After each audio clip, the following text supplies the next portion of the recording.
Severus Alexander, born in Arcaces area on October 1, 208 AD, near Mogontiacum, March 235 AD, ascended to the throne of Rome on March 13, 222 AD, ruling until his demise. The commonly used name, Alexander Severus, found in older literature is inaccurate. His original name was Marcus Julius Gessius Bassianus Alexianus.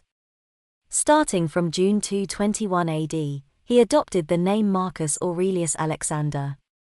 During his reign as emperor, he adopted the name Marcus Aurelius Severus Alexander. Unlike some of his immediate predecessors, Severus Alexander was known for his moderate and humble leadership style. At the age of not yet 13, in June 221 AD, Alexander was appointed Caesar and designated as the successor by his cousin, Emperor Elagabalus, who was only 4 years older. Following Elagabalus' assassination the next year, Alexander easily assumed the role of emperor. Throughout his life, he remained under the strong influence of his mother, Julia Mamaea, who held significant sway over his decisions. However, as a woman, she faced challenges in asserting her authority within the army and the capital's Praetorian Guard, leaving her power precarious. After a costly Persian war that resulted in a stalemate, Alexander had to swiftly respond to a German invasion threatening the Rhine frontier. His unpopularity among the army ultimately led to his downfall. He and his mother became victims of a mutiny by soldiers near Mogontiacum. Severus Alexander's death marked the end of the Severan dynasty. He was succeeded by Maximinus Ithrax, 235 AD, 238 AD, ushering in the era of soldier emperors and the subsequent crisis of the 3rd century. This period, lasting approximately 50 years, was characterized by structural problems inherited from the Severan dynasty, which resulted in significant challenges and instability. His grandmother, Julia Mamaea, played a crucial role in securing his position as heir to the throne and protecting him from future attempts on his life. Following the assassination of Elagabalus, the young Alexander Severus, initially guided by his grandmother and later after the passing of his mother Julia Mamaea, assumed the role of the new emperor. As the nephew of his predecessor Elagabalus, Alexander Severus had inherited the priesthood of Elagabalus, but he terminated the imported religious practices in Rome, returned the sacred stone of Emesa to Syria, and rededicated the temple of Elagabalus to Jupiter altar. Despite the capable and moderate administration provided by the two Julias, along with the young Severus Alexander, opposition against women's governance quickly emerged in Rome. Meanwhile, a significant and perilous transformation occurred in the neighboring Parthian kingdom.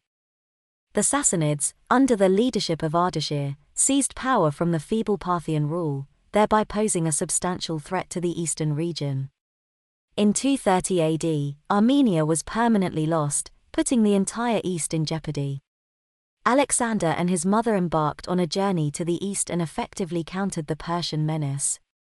However, their campaign against the newly formed Sassanid Empire did not yield the desired success.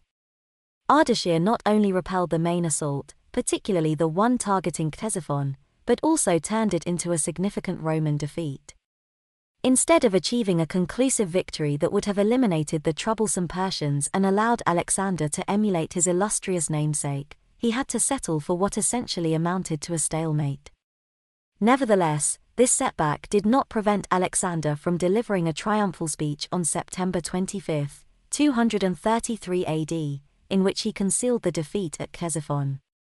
Due to the weakened defenses along the Rhine and Danube borders caused by the Persian conflict, the Teutonic tribes had the opportunity to engage in more extensive plundering raids between 233 AD and 234 AD. Numerous fortified structures were demolished during these raids. When news of these attacks reached Severus Alexander's army following their unsuccessful campaign against Ardashir, the discontent among the northern soldiers, who had been relocated to the east due to the Greco-Persian War, grew even stronger. They discovered that their vulnerable families were now exposed to Teutonic assaults. Consequently, their anger turned against the emperor. The soldiers were deeply entrenched in their positions and resented operations in distant regions. Alexander, hailing from the east, was suspected of prioritizing the protection of his own homeland rather than that of the Rhine and Danube borders. For the Germanic invaders, the new adversary was the tribal alliance known as the Alemanni, posing a significant threat to the Romans. The situation was so dire that upon returning to Rome, Julia Mamaea and Severus Alexander felt compelled to journey to the northern front. They seemingly hesitated to entrust supreme command to anyone else, and they arrived at the Rhine in the latter half of 234 AD or early 235 AD. The Roman headquarters was established in Mogontiacum, the capital of the province of Germania Superior. Given the circumstances, the rule of the 26-year-old emperor, still under the dominant influence of his mother, was particularly precarious. He lacked the soldiers' respect, and Julia Mamaea, being a woman on the front lines, held no authority. The weakened commander-in-chief created an opportunity for a popular military leader to contemplate staging a coup, especially since no designated heir to the throne existed. In the east, there were indications of a rival emperor named Taurinius rising to power. However, his attempt had no lasting consequences as he perished in the Euphrates River. Another peril arose from Caracalla's lavish spending on the military, which imposed a significant strain on the Roman state finances. Consequently, Julia Mamaea adopted a consistent policy of fiscal prudence. However, this earned her a reputation for stinginess and generated widespread animosity. The soldiers became increasingly disgruntled due to the lack of customary special bonuses and the absence of swift victories on the battlefield. Moreover, the emperor's indifferent attitude further contributed to the prevailing sense of dissatisfaction. The convergence of these factors eventually led to a catastrophic outcome. Faced with such precarious circumstances, Julia Mamaea and Alexander were unwilling to risk engaging in a decisive battle. Similar to their approach during the Persian War, they sought a diplomatic resolution. They resorted to making payments as a means to secure peace and potentially gain the support of Germanic factions in exchange for financial incentives. However, this course of action only fueled bitterness among the soldiers, who viewed the negotiations as a sign of weakness, rather than an attempt to appease them. The troops accused the emperor of attempting to buy off the enemy, rather than addressing their own needs. Furthermore, they had anticipated the customary generous donations from the new ruler following a change in government. Consequently, a portion of the army, predominantly comprising recruits from Pannonia, revolted and proclaimed Maximinus Thrax, the knightly officer responsible for training new recruits, as the new emperor.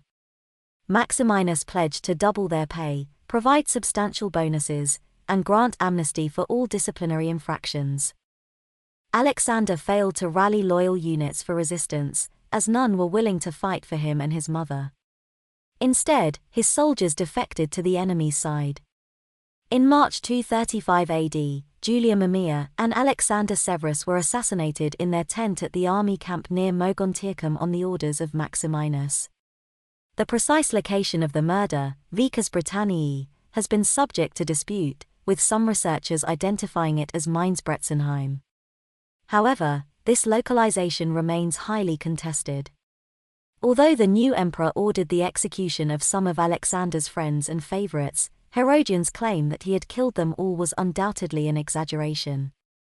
With Alexander's demise, the Severan dynasty came to an end, and Maximinus became the first of the soldier emperors, succeeding him. Thanks for watching this video. If you like the video, please subscribe to our channel.